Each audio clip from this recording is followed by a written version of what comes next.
Hello friends, welcome back to the channel. मैं रोविंद दीवान आपका स्वागत करता हूं भाई। तो इस वीडियो में हम बात कर रहे हैं जापान के अप्रूव्ड वीज़ा के बारे में। भाई मैंने स्टोरी डाली थी, ये एक वीज़ा है, रिसेंटली अप्रूव हुआ है। और एक वीज़ा है ये भी रिसेंटली अप्रूव हुआ है। तो कपल हैं ये एक्चुअली, और ये दोनों ही वर्किंग थे किसी कंपनी में। तो मैं पूरी डिटेल आप लोगों के साथ शेयर करूंगा कि इनका वीज़ा कैसे आया है। और एक चीज़ मैं आपको दिखाऊं, इनको नवंबर से लेकर एंड 28 फेब 2025 तक का इनको मिला है। तो ये आप देखो, ठीक है। तो ये वीज़ा इनको कैसे मिला, अभी के टाइम में लेटेस्ट ट्रेंड क्या है, कैसे आपको ये वीज़ा मिल सकता है जापान का। और बहुत सारे सवाल हैं आप लोगों के भाई, आप इंस्टाग्राम पे पूछते हो आके।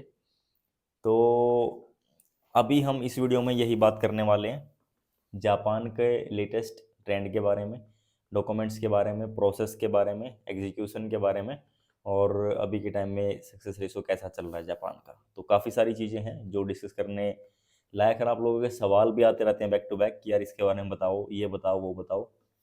तो सारी चीज़ें वन बाय वन डिस्कस कर रहे हैं इस वीडियो में। वीडियो ज़्यादा लंबा नहीं करेंगे भाई, टू द पॉइंट ही बात करेंगे। तो सबसे पहले हम इनकी ना, ये जो कपल है, इनका जो वीज़ा आया, इनका वीज़ा आया है, दोनों ही वर्किंग है, दोनों ही वर्किंग थे। फ्रेश पासपोर्ट था दोनों का, कोई ट्रैवल हिस्ट्री नहीं भाई, एकदम फ्रेश पासपोर्ट। और इनका जो सबमिशन हुआ था वो हुआ था मुंबई में। और इशूइंग अथॉरिटी आप देखोगे तो मुंबई ही है ये देखो, ये मुंबई ही है। तो मुंबई में ही इनका हुआ था और मुंबई से ही ये वीज़ा जो है इशू हुए हैं जुरिडिक्शन से। तो सबसे पहले मैं आपको इनकी प्रोफाइल बता देता हूँ। हमने क्या करा था कि जो ये जो इनकी इनकी वाइफ है, इनका एनओसी नहीं मिल रही थी, यानी कि जॉब करते हैं तो वहाँ से एनओसी नहीं मिल रही थी। एंड बोथ आर वर्किंग, दोनों ही अच्छी अच्छी जॉब थी, दोनों की अच्छी प्रोफाइल थी। तो एनओसी नहीं मिल रही थी तो उसमें प्रॉब्लम आ रही थी, क्योंकि वहाँ पे एनओसी आपको देनी पड़ेगी। आप किसी भी कंट्री का अप्लाई करते हैं वीज़ा, तो एनओसी आपको देनी है, यानी कि लीव लेटर। आप इतने दिन के लिए जापान या वहाँ पे घूमना चाहते हैं। तो इनकी एनओसी नहीं मिली। उसके बाद हमने क्या करा, इनको as a housewife show कर दिया। दैट मीन्स कि कोई डॉक्यूमेंट इनका नहीं था, और ट्रिप स्पॉन्सर्ड थी हस्बैंड के थ्रू, क्योंकि जो सारी ट्रिप है वो इनके हस्बैंड ने स्पॉन्सर करी थी। तो इनके डॉक्यूमेंट लगे थे बेसिकली, इनकी ही प्रोफाइल मेन थी और ये ही मेन एप्लीकेंट थे। तो वैसे वर्किंग दोनों थे बट शो नहीं किया, हाँ, क्योंकि एनओसी का इशू था। लेकिन मैं आपको प्रोफाइल बता देता हूँ दोनों की, दोनों की नहीं, सॉरी, इनकी हस्बैंड की, क्योंकि मेन एप्लीकेंट हस्बैंड थे और हस्बैंड के ही डॉक्यूमेंट लगे थे सारे। तो भाई इनका सीन ऐसा था कि ये एक आईएफबी कंपनी है, बहुत सारे लोग जानते भी होंगे। अच्छी कंपनी है, होम अप्लायंसेस बनाते हैं, जैसे वॉशिंग मशीन है, कोई इलेक्ट्रिक चीज़ें हैं, जो घर में जो चीज़ें यूज़ होती है वो कंपनी थी इनकी। तो मैं आपको थोड़ा सा इनके सैलरी के बारे में बता देता हूँ भाई, वो आप लोगों को जरूर पता होना चाहिए। तो सैलरी की जो प्रोफाइल है ना, वो मेरे हिसाब से अगर किसी की सैलरी 30+ है तो काफ़ी अच्छे चांस है भाई आपको वीज़ा मिलने के। अच्छी कंपनी में आप काम करते हो, कंपनी आपकी अच्छी है, तो बहुत अच्छे चांसेस हैं। तो ये आपको एक बार आप देखो, जो इनकी नेट पे है वो मैं आपको दिखा रहा हूँ, ये देखो, अगर ये क्लियर हो गया वो, हाँ। तो 83,000 के आसपास इनकी सैलरी थी भाई।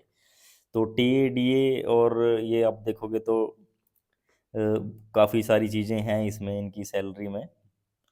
इनका ट्रांसपोर्टेशन अलाउंस इनको मिलता है, एचआरए मिलता है इनको, और इनको स्पेशल प्रेफरेंसेस मिलते हैं, लीव ट्रैवल मिलता है इनको 3000, मेडिकल एक्सपेंसेस वगैरह इनको मिलते हैं। तो सारा मिला के जो इनकी नेट इनकम बनती है वो 83,000 के आसपास थी।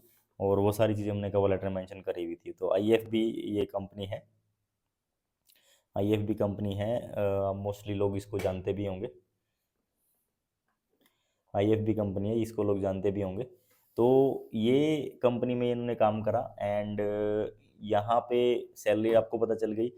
अब एक सैलरी प्रोफाइल के बारे में बात कर रहा हूँ, ठीक है, कि सैलरी प्रोफाइल आपकी है और आप अप्लाई करना चाहते हो। फ्रेश पासपोर्ट था इनका, तो कोई ट्रैवल हिस्ट्री नहीं थी, तो इवन देन जापान ने दे दिया।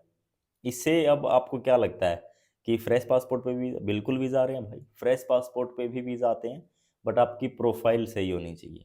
अब बहुत सारे लोग क्या करते हैं, नॉर्थ इंडिया में क्या करते हैं कि आप सैलरी हम डलवा देंगे, हमने उससे सैलरी डलवाई है। भाई आपने 2-3 महीने आपने सैलरी डलवा ली, उससे पहले का ट्रैक कहाँ है आपका? एक जॉइनिंग लेटर होता है, उसमें प्रॉपर सारी चीज़ें मेंशन होती हैं, सैलरी स्लिप है उसमें भी प्रॉपर सारी चीज़ें मेंशन होती हैं, वो मोस्टली नहीं होती, मतलब यानी कि मोस्टली लोगों के पास नहीं होती ये चीज़ें। तो यहीं पे सारा जो मामला है, यहीं पे काम खराब हो जाता है और आपके रिफ्यूज़ल आते हैं। एक रेपुटेड कंपनी में काम करने का फ़ायदा, भले ही आपकी सैलरी ऐसा नहीं कि इनकी 80,000 थी तो इसीलिए आया, 30,000 पे भी वीज़ा आते हैं, 35,000, 32,000, 40,000, अच्छे वीज़ा आते हैं भाई। और ये सिर्फ जापान ही नहीं, शेंगेन के वीज़ा भी निकल जाते हैं। लेकिन अगर आपकी प्रोफाइल ठीक है, अच्छी कंपनी में आप काम करते हो, तो देन डेफिनेटली आपके चांसेस बहुत अच्छे हैं कि आपको वीज़ा मिल जाएगा। अब एक जॉब प्रोफाइल है आपकी, आप सैलरी पे हो, तो उसमें डॉक्यूमेंट्स क्या क्या लगते हैं? आपका 3 मंथ की सैलरी स्लिप, आपका जॉइनिंग लेटर लगेगा, ठीक है, और आपके एक लीव लेटर, एनओसी लेटर जिसको बोलते हैं, कि आप इतने दिन के लिए जापान घूमना चाहते हैं और वहाँ पे आपको ट्रैवल करना है। तो वो हो गया जॉब प्रोफाइल के लिए। इसके अलावा जो डॉक्यूमेंट लगते हैं भाई, कवर लेटर सबसे इम्पोर्टेंट है, आपका ट्रैवल आइटनरी है, आपकी होटल बुकिंग्स हैं, फ़्लाइट है, आपका वीज़ा एप्लीकेशन फॉर्म है, तो वो सारी चीज़ें लगती हैं।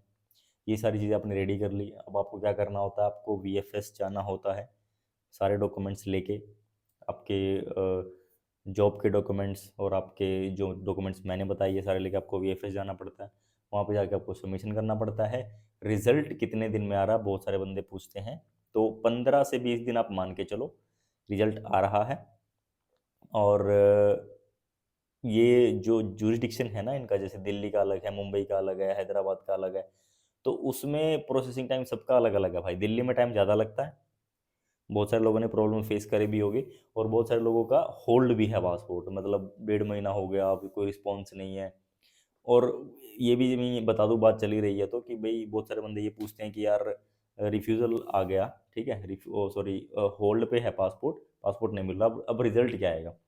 तो भाई 99% केसेस में उसमें रिजल्ट जो है रिफ्यूज़ल के ही चांसेस रहते हैं, रिफ्यूज़ल ही रहता है।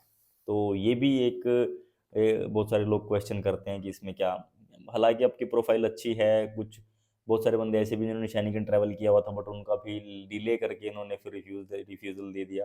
तो नॉर्थ में ये प्रॉब्लम रहती है भाई, इस चीज़ को आपको फेस करना पड़ेगा अगर आप नॉर्थ में स्टे करते हैं तो। और बाकी सारी चीज़ें क्या है, बाकी का ये है प्रोसेस, जब आप अप्लाई करने के लिए रेडी हो, फ्रेश पासपोर्ट भी हो, बट आपकी फाइनेंशियली आपकी ठीक है, और इनके अकाउंट में जो है, मैं आपको वो भी थोड़ा सा एक बार दिखाने की कोशिश करता हूँ। इनकी जो स्टेटमेंट है, बैंक स्टेटमेंट, तो वो भी मैं आपको दिखा देता हूँ भाई। इनके अकाउंट में आप देख सकते हो बैलेंस कितना था, ये देख लीजिए। तो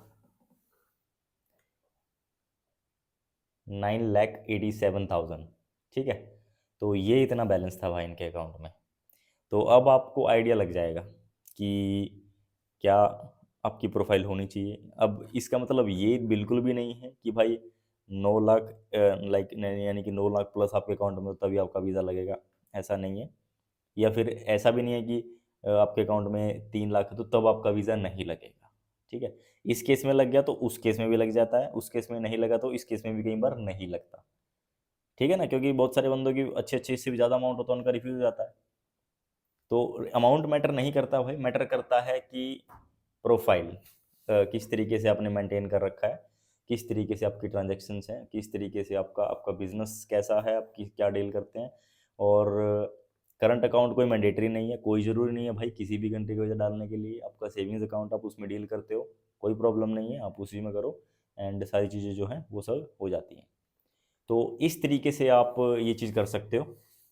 बाकी आपके सारे डाउट्स हैं जो मेरे हिसाब से लेटेस्ट मैंने आपको बता ही दिए हैं। लेटेस्ट ट्रेंड क्या है, देखो भाई, प्रोफाइल ठीक ठाक प्रोफाइल पे वीज़ा आ रहे हैं, वो आपको देखना है कि आप कौन सी जुरिडिक्शन में पढ़ते हो। जो इधर हैं, गुजरात में है, मुंबई में है, या और कहीं से वीडियो देख रहा है, उनके chance as compare to north बहुत अच्छे चांस हैं उनके, उनके ज़्यादा चांसेस हैं वीज़ा मिलने के। तो यही था लेटेस्ट ट्रेंड। बाकी कोई डाउट रहता है, कोई क्वेरी रहती है, तो आप इंस्टा पे फॉलो करके मैसेज कर सकते हो। वहाँ पे अगर आपको सर्विस लेनी है, आप वीज़ा अप्लाई करवाना चाहते हो, तो भाई डेफिनेटली आप कांटेक्ट करो और सर्विस आप ले सकते हो। तो बाकी मिलेंगे आपसे नेक्स्ट वीडियो में। Till then take care, bye bye, thank you so much for watching, have a great day.